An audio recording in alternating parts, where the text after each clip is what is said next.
talk, tooth loss and bereavement. Maria's journey of healing by I Fortune Glavin.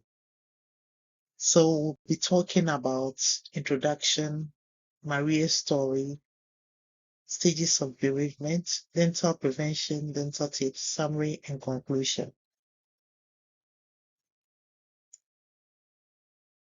Imagine waking up one day and realizing that something you've carried with you for years is gone.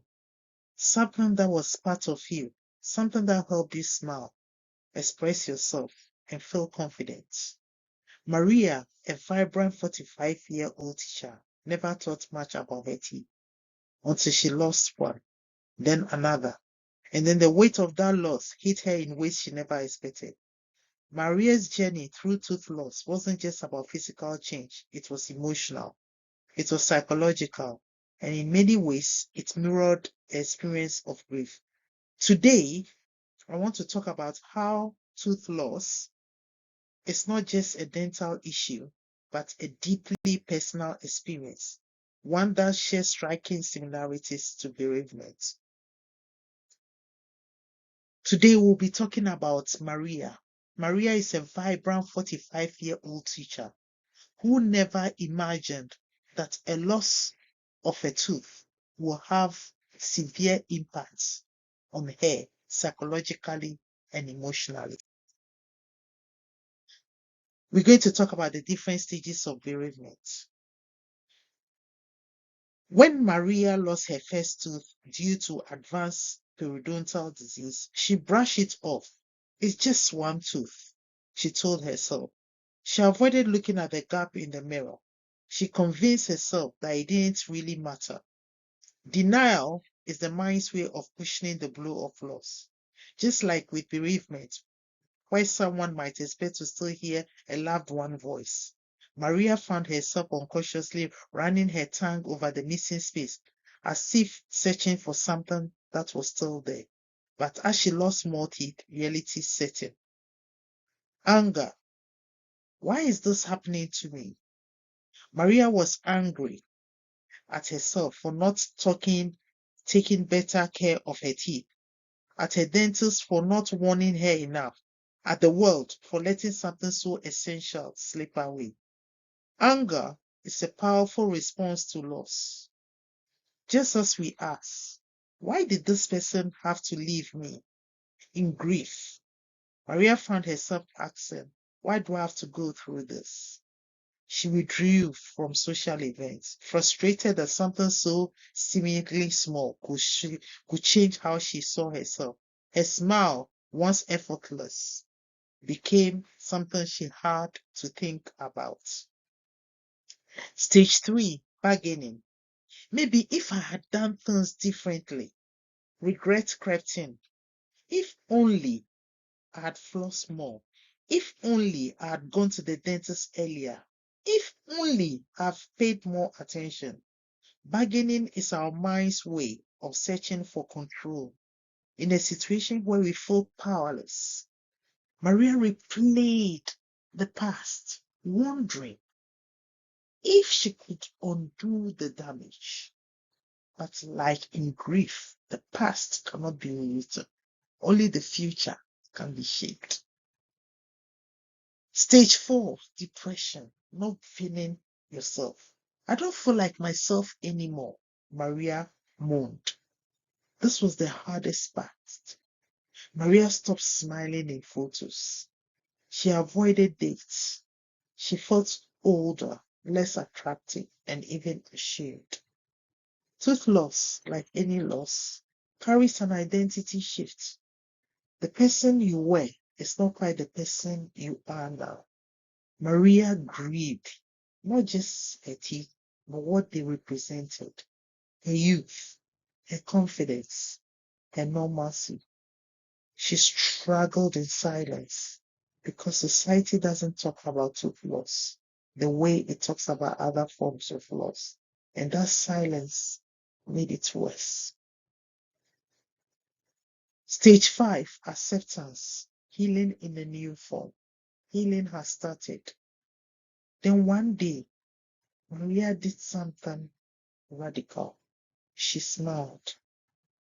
Not a perfect smile, not the smile she had before, but a new one. She started exploring her options: dental implants, bridges, even simply learning to embrace new reality.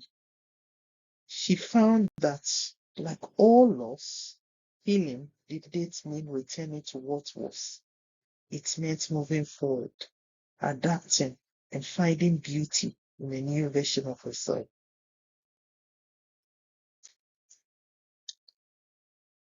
At this stage, we'll be offering dental tips because I believe in dental prevention is better than cure. You do not have to lose a tooth to make about changes. Even if you've lost teeth in the past, this is the time to hold on to the few you have left. You only have two types of teeth in your lifetime: baby teeth and adult teeth.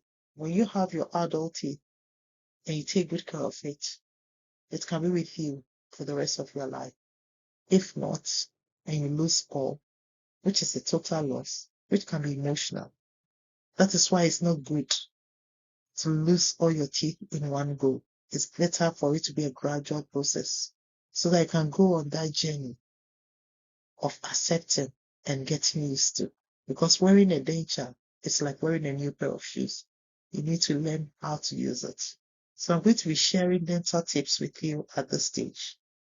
The first thing is brush twice a day with preferably a fluoride toothpaste. Spit after brushing if you can. Download the NHS Food Scanner app. It's an app on Play Store or App Store.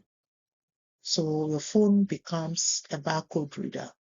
When you go to a shop, you scan the barcode and it tells you how much sugar in the food. And this brings me to the fact that it's good to cook from scratch. If you remember, during the Second World War, because there was sugar ration, there was less decay. After that, people started eating a lot of sweets. I'm not saying you shouldn't eat sweets. You can have it, but limit it to meal times. After meals, you can eat all the sweets in the world. And when having anything acidic, like an acidic drink, please use a straw so it goes to the back of your throat.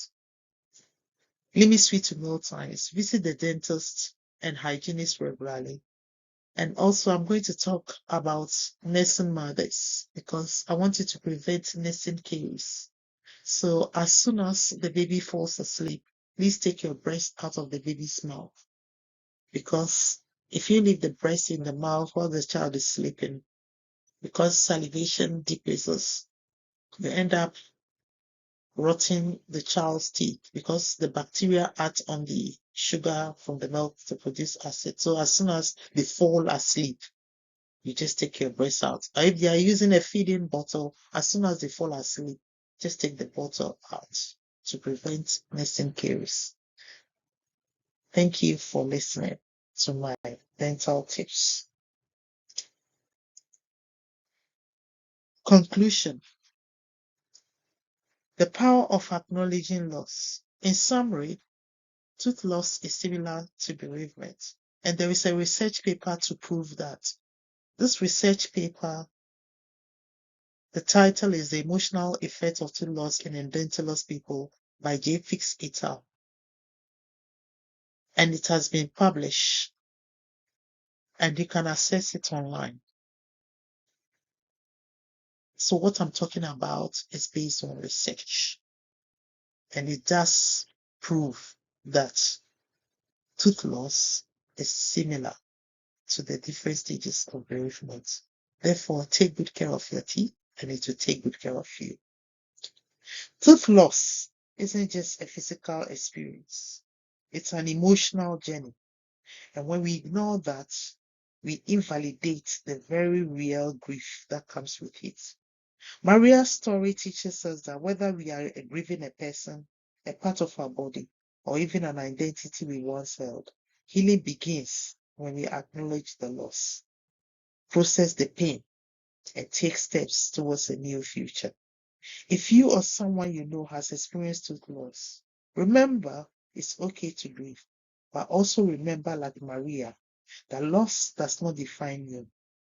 Your ability to smile through it all does. Thank you for listening. Thank you.